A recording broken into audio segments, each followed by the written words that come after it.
Question 1. When evaluating inherent versus residual risk, why is it essential to distinguish between them during control design, especially in finance and treasury functions? A. Because inherent risk always remains constant unless controls exist.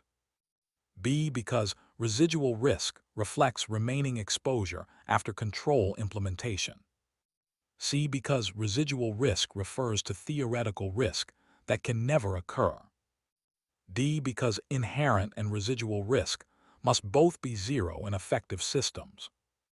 Correct answer: B. Because residual risk reflects remaining exposure after control implementation.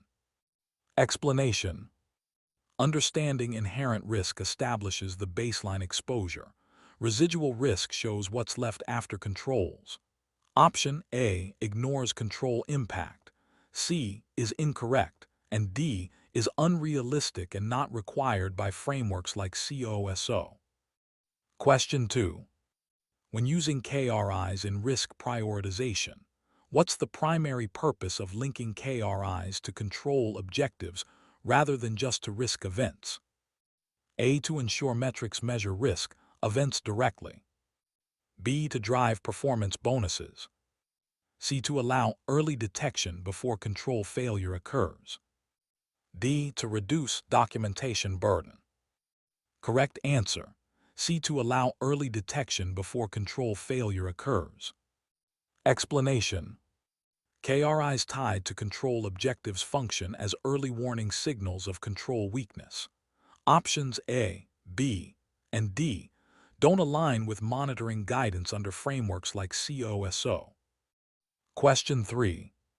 Scenario: Ms. L. Ammon, head of risk at a manufacturing firm, uses a heat map scoring likelihood and impact on a 1-5 scale.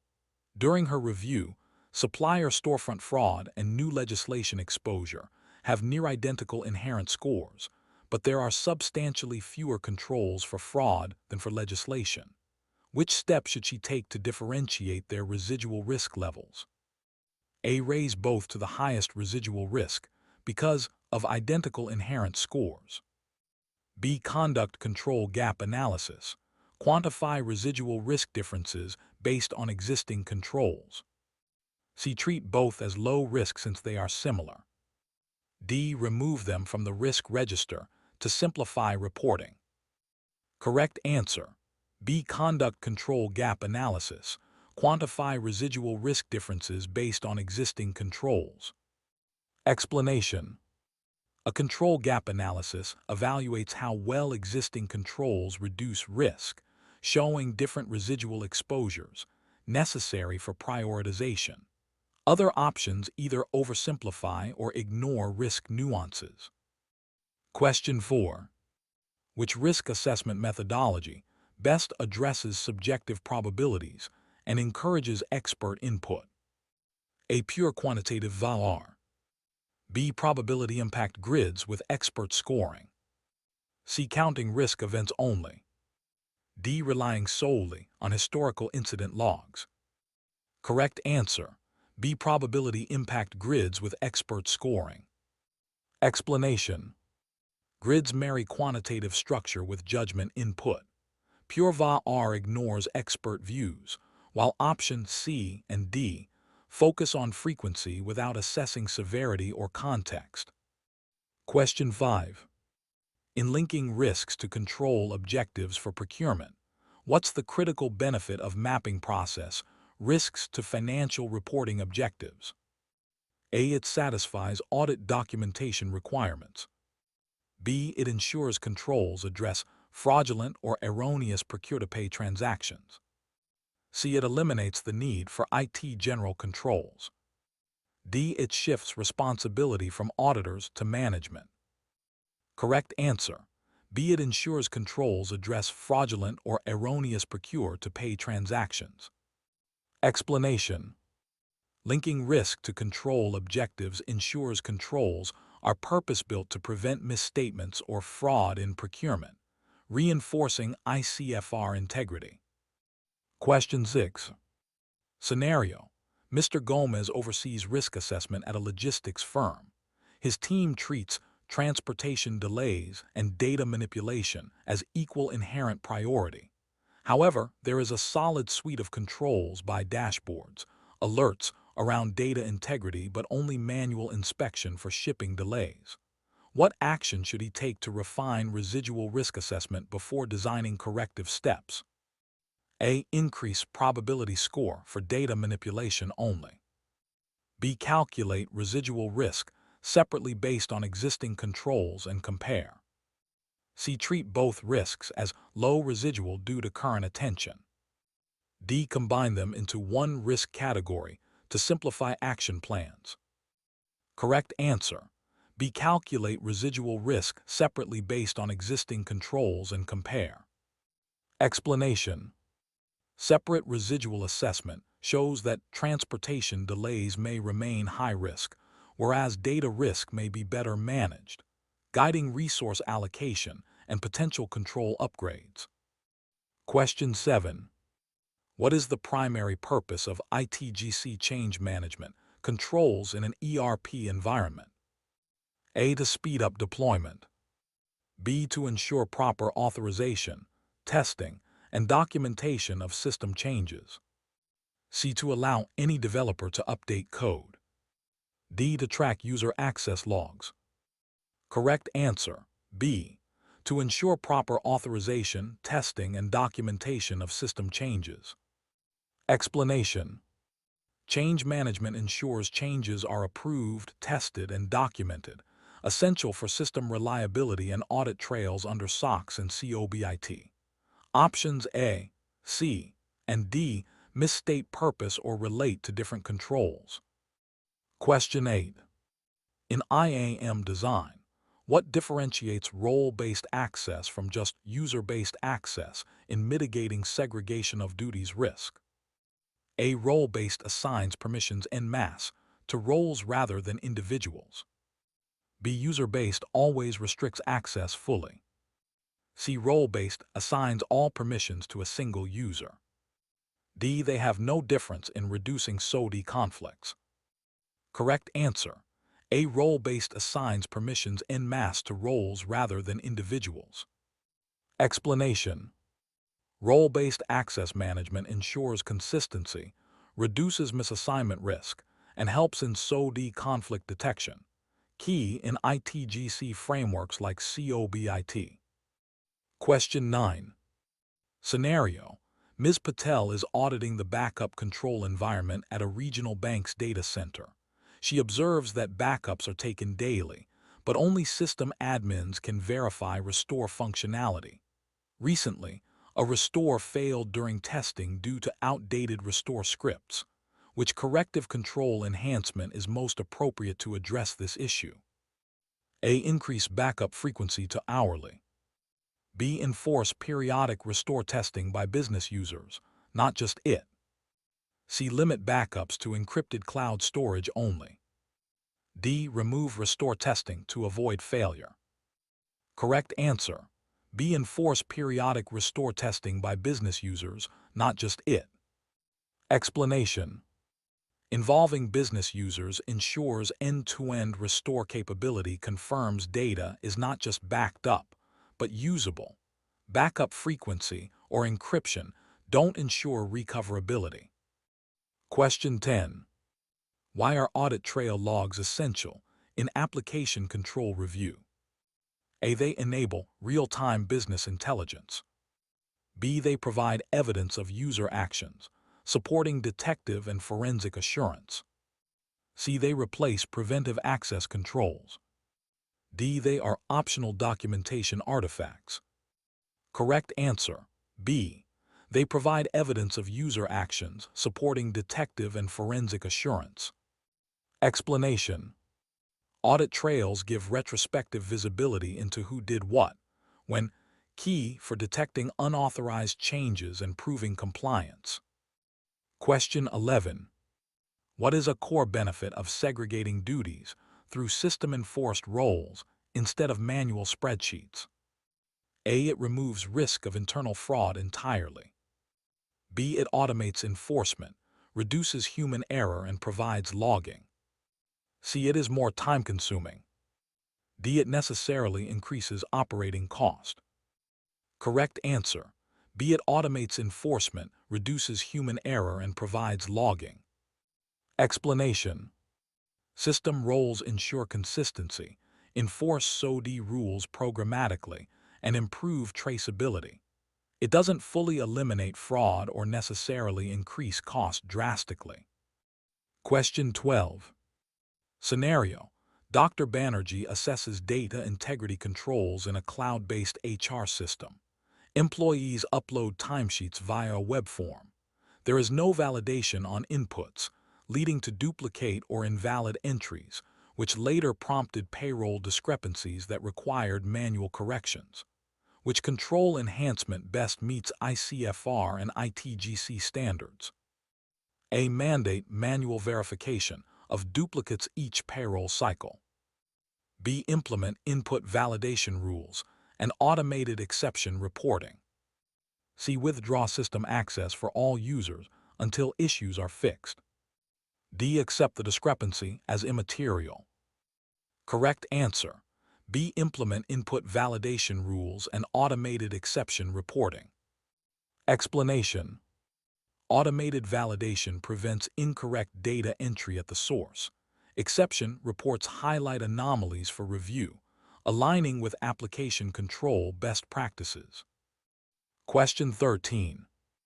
Which sampling method provides the most statistically reliable results when testing operating effectiveness of high-volume controls?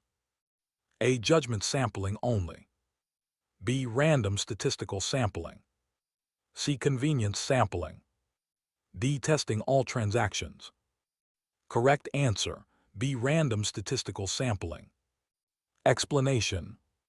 Statistical sampling yields measurable confidence levels.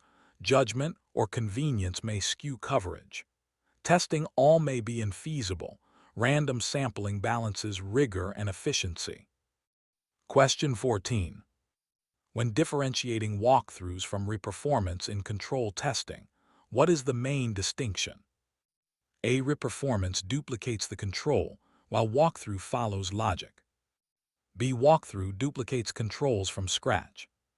C. Reperformance is only for IT controls. D. They are identical techniques. Correct answer. A. Reperformance duplicates the control while walkthrough follows logic. Explanation. Walkthrough ensures documentation aligns with practice. Reperformance tests actual operation. Both are key in audit strategy under COSO. Question 15. Scenario. Mr. Zhang is reviewing payroll cutoff controls for an international subsidiary. He selects first payroll transactions in January and replays manually. They align with approvals. But 0 transactions are sampled from late December, where cutoff manipulation is most likely. What should he adjust in his testing approach? A. Accept results. January is representative. B. Use stratified sampling to include year-end period. C. Test only the first of every month thereafter. D. Omit cutoff testing completely. Correct answer. B. Use stratified sampling to include year-end period. Explanation. Stratified sampling ensures you evaluate high-risk periods, like year-end, to detect manipulative timing required for reliable control evidence. Question 16. Why is documentation of control testing results essential, even if no issues are found? A. It satisfies internal auditors only. B. It establishes audit trail, supports conclusions, and enables peer review. C. It qualifies for bonus allocation. D. It isn't required if everything works. Correct answer. B. It establishes audit trail, supports conclusions, and enables peer review. Explanation. Proper documentation ensures transparency, justifies testing, and supports external regulator reviews per auditing standards. Question 17. In evaluating the operational effectiveness of automated controls, why is it critical to test more than one period? A. To increase audit billing hours. B. To ensure consistency over time and not rely on one-off behavior. C. To satisfy IT department. D. To test same transactions multiple times. Correct answer: B. To ensure consistency over time and not rely on one-off behavior. Explanation: automated controls may operate flawlessly one time but fail later. Periodic testing confirms sustained performance. Question 18. Scenario: Ms. Taylor is testing end-user IT controls for a new expense reporting app. She inspects policy documents and performs walkthroughs, confirming the process exists. However, when she performs submitting 10 sample expense forms, 2 bypass manager approval due to a workflow glitch. How should she proceed, according to audit best practice? A. Note it as a material weakness and escalate immediately. B. Ignore minor exceptions and move on. C. Adjust sample to include only clean ones. D. Recommend only training users. Correct answer: A. Note it as a material weakness and escalate immediately. Explanation: failures in approval workflow indicate breakdown in control design and operation. Under SOX and audit standards, this warrants material weakness classification and swift escalation. Question 19. What role does control matrix documentation play in audit efficiency? A. Enables mapping of risks to controls and test procedures for clear coverage analysis. B. Eliminates need for auditor judgment. C. Is optional for most clients. D. Replaces audit evidence. Correct answer: A. Enables mapping of risks to controls and test procedures for clear coverage analysis. Explanation: control matrices serve as audit roadmaps, ensuring all risks are linked to relevant tests, essential for thorough coverage and reviewer understanding. Question 20. Which approach best integrates detective and preventive controls in testing strategy? A. Only test preventive control since they stop issues. B. Test detective controls frequency and ensure timely response when preventive controls fail. C. Ignore detective controls when prevention exists. D. Use detective controls only for compliance. Correct answer: B. Test detective controls frequency and ensure timely response when preventive controls fail. Explanation: a robust internal control environment layers preventive and detective controls. Testing timing and response ensures effectiveness in combination. Question 21. Scenario: Mr. Silva is evaluating a new PLA supply chain process. He reviews the design and tests 20 transactions. All follow the new procedure. However, he notices that 3 of them lack secondary approval because the approver was on leave, but others substituted. What is the correct audit finding and report? A. No issue. Procedural flexibility acceptable.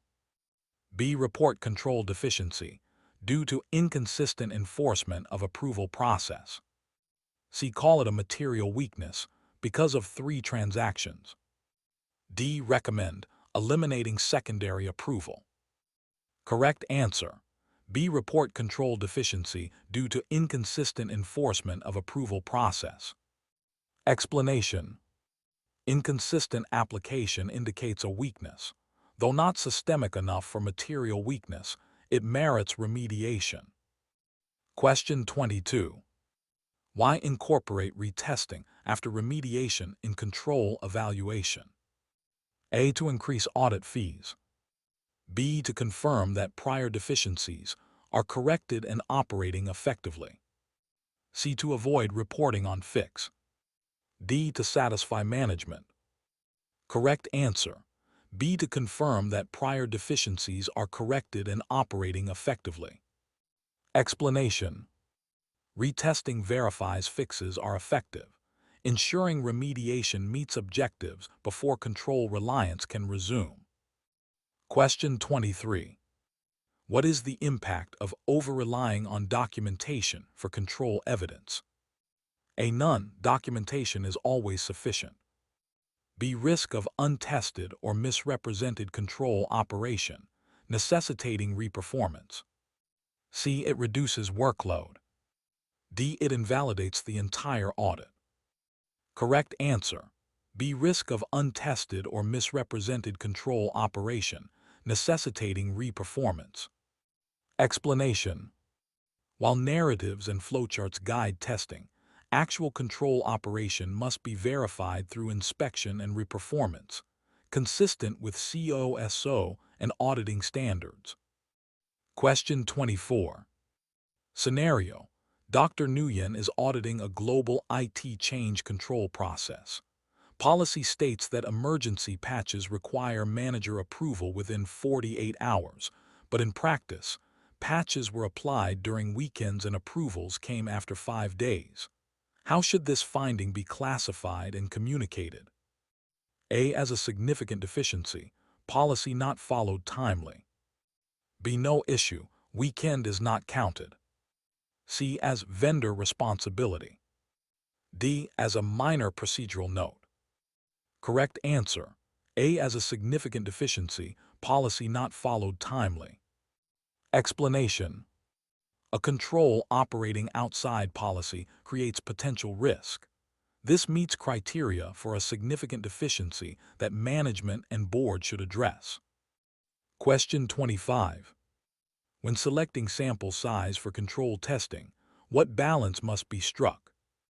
A. Between auditor availability and test period.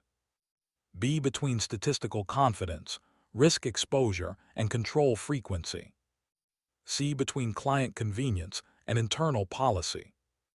D. Between sample skew and manual ease. Correct answer. B. Between statistical confidence, risk exposure, and control frequency. Explanation.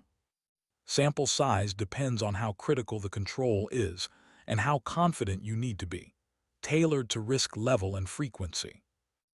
Question 26.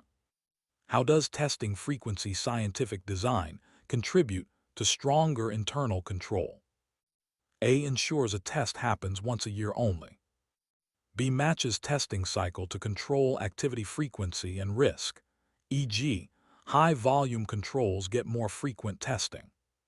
C. Tests only high-value transactions.